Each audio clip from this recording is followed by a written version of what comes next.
ಎಲ್ರಿಗೂ ನಮಸ್ಕಾರ. ನಮ್ಮ ಅಡುಗೆ ಚಾನೆಲ್ಗೆ ಸ್ವಾಗತ. ಇವತ್ತಿನ ವಿಶೇಷ ಬಿಸಿ ಬಿಸಿಯಾಗಿರೋ ಟಿಫನ್ ರೆಸಿಪಿ, ಅವಲಕ್ಕಿ ಬಾತಿನ ರೆಸಿಪಿ. ಎಲ್ಲರಿಗೂ ಇಷ್ಟ ಆಗುತ್ತೆ. ಬೆಳಗ್ಗೆ ತಿಂಡಿ, ಲಂಚ್ ಬಾಕ್ಸು, ಮಕ್ಕಳ ಲಂಚ್ ಬಾಕ್ಸು, ಸಾಯಂಕಾಲದ ತಿಂಡಿ, ರಾತ್ರಿ ಊಟ ಕೂಡ ಮಾಡ್ಕೊಂಡು ತಿನ್ಬೋದು. ಮೊದಲನೇ ಸ್ಟೆಪ್ಪಲ್ಲಿ ಬಾಣಲೆ ಇಟ್ಕೊಂಡಿದ್ದೀನಿ. 2ರಿಂದ 3 ಚಮಚದಷ್ಟು ಎಣ್ಣೆ ಬಿಸಿ ಆದಮೇಲೆ ಸಾಸಿವೆ ಮತ್ತು ಜೀರಿಗೆ 2 ಸಣ್ಣ ಚಮಚದಲ್ಲಿ ತಲಾ 1 ಚಮಚದಷ್ಟು.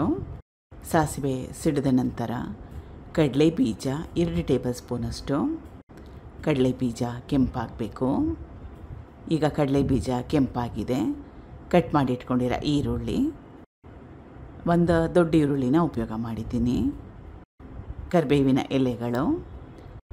ಈರುಳ್ಳಿನ ತೀರನೇ ಜಾಸ್ತಿ ಕೆಂಪಾಗೋವರೆಗೂ ಬೇಯಿಸ್ಕೊಳ್ಳೋ ಅವಶ್ಯಕತೆ ಏನಿಲ್ಲ.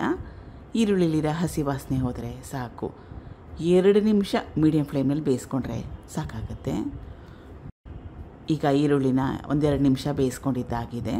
ಹಸಿ ವಾಸನೆ ಹೋಗಿದೆ, ಸ್ವಲ್ಪ ಹೊಂಬಣ್ಣ ಬಂದಿದೆ. ಇಷ್ಟು ಮಟ್ಟಿಗೆ ಬೇಯಿಸ್ಕೊಂಡ್ರೆ ಸಾಕಾಗುತ್ತೆ.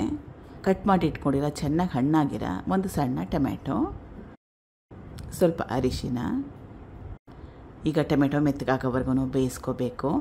1ರಿಂದ 2 ಚಮಚ ನೀರು ಹಾಕ್ಕೊಂಡ್ರೆ ಅರಿಶಿನ ಕೂಡ ಕರೆಕ್ಟಾಗಿ ಮಿಕ್ಸ್ ಆಗುತ್ತೆ. ಟೊಮೆಟೊ ಕೂಡ ಬೇಗನೆ ಬೇಯುತ್ತೆ, ಡ್ರೈನೆಸ್ ಇರಲ್ಲ, ಸೀದೋಗಲ್ಲ. ಟೊಮೆಟೊ ಬೇಯಷ್ಟರಲ್ಲಿ ಮತ್ತೊಂದು ಸ್ಟೆಪ್ ಇದೆ. ಮಿಕ್ಸಿ ಜಾರ್ ತಗೊಂಡಿದ್ದೀನಿ. ಇದು ಹಸಿ ತೆಂಗಿನಕಾಯಿ ಚೂರುಗಳು. ಸಣ್ಣ ತೆಂಗಿನಕಾಯಲ್ಲಿ ಅರ್ಧ ಹೋಳಷ್ಟನ್ನ ಉಪಯೋಗ ಮಾಡಿದ್ದೀನಿ. ಕೊತ್ತಂಬರಿ ಸೊಪ್ಪು 1 ಹಿಡಿಯಷ್ಟು. ಹಸಿರು ಮೆಣಸಿನ್ಕಾಯಿ ಇಷ್ಟ ಇದ್ದರೆ ಇದಕ್ಕೆ ಬೆಳ್ಳುಳ್ಳಿ, ಹಸಿ ಶುಂಠಿ ಕೂಡ ಹಾಕ್ಕೋಬೋದು. ನೀರನ್ನ ಹಾಕ್ಕೊಳ್ದೆ ರುಬ್ಕೊಂಡ್ರೂ ಪರವಾಗಿಲ್ಲ, ಅಥವಾ ರುಬ್ಲಿಕ್ಕೆ ಕಷ್ಟ ಆದರೆ, ನುಣ್ಣಕ್ಕೆ ಆಗ್ತಾಯಿಲ್ಲ ಅಂದರೆ 1-2ರಿಂದ 3 ಚಮಚದಷ್ಟು ನೀರನ್ನ ಸೇರಿಸ್ಕೋಬೋದು. ರುಬ್ಕೊಂಡಿದ್ದಾಗಿದೆ. 2ರಿಂದ 3 ಚಮಚದಷ್ಟು ನೀರನ್ನ ಉಪಯೋಗ ಮಾಡಿದ್ದೆ ರುಬ್ಲಿಕ್ಕೆ. ಟೊಮೆಟೊ ಕೂಡ ಬೆಂದಿದೆ.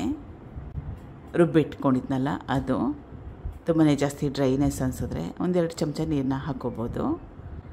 ಕಲಿಸ್ಕೊಂಡು ರುಬ್ಕೊಂಡಿರೋ ಮಸಾಲೆಯಲ್ಲಿ ಕೂಡ ಹಸಿ ವಾಸನೆ ಇರುತ್ತೆ, ಅದು ಹೋಗೋವರೆಗೂ ಬೇಯಿಸ್ಕೋಬೇಕು. ಸ್ವಲ್ಪ ಎಣ್ಣೆ ಕೂಡ ಬಿಡಬೇಕು. 2ರಿಂದ 3 ನಿಮಿಷ ಆದಮೇಲೆ ಮೊದಲೇ ನೆನೆಸಿಟ್ಕೊಂಡಿರೋ ಅವಲಕ್ಕಿ, ರುಚಿಗೆ ತಕ್ಕಷ್ಟು ಉಪ್ಪು, ಸ್ವಲ್ಪ ಸಕ್ಕರೆ, ರುಚಿ ಬ್ಯಾಲೆನ್ಸ್ ಆಗಲಿ ಅಂತ ಹಗುರವಾಗಿ ಕಲಿಸ್ಕೋಬೇಕು. ಇನ್ನು ನಾನು ಗ್ಯಾಸ್ ಸ್ಟವ್ನ ಆಫ್ ಮಾಡ್ಕೊಂಡಿಲ್ಲ, ಲೋ ಫ್ಲೇಮ್ನಲ್ಲಿ ಸಣ್ಣ ಉರಿಯಲ್ಲಿ ಇಟ್ಕೊಂಡಿದ್ದೀನಿ. ಇದೇ ರೆಸಿಪಿ ಅನ್ನದ ಜೊತೆ ಕೂಡ, ಉಳಿದಿರೋ ಅನ್ನದ ಜೊತೆ ಕೂಡ ಮಾಡ್ಕೋಬೋದು. ಲಿಂಬೆ ರಸ. ಈಗ ರುಚಿಯಾಗಿ ಬಿಸಿ ಬಿಸಿಯಾಗಿರೋ ಅವಲಕ್ಕಿ ಬಾತು ರೆಡಿಯಾಗಿದೆ. ದಿನ ಒಂದೇ ಥರ ಅವಲಕ್ಕಿ ಒಗ್ಗರಣೆ ಟ್ರೈ ಮಾಡಿ ತಿಂದು ಬೋರ್ ಆಗಿದ್ದಾಗ ಇದನ್ನು ಒಂದು ಸಲ ಟ್ರೈ ಮಾಡಿ. ತುಂಬಾ ಟೇಸ್ಟಿಯಾಗಿತ್ತು. ತಿಂದ ಮೇಲೆ ವಾಯ್ಸ್ ಓವರ್ನ ಕೊಟ್ಟಿರೋದು. Thank you for watching. ಧನ್ಯವಾದಗಳು.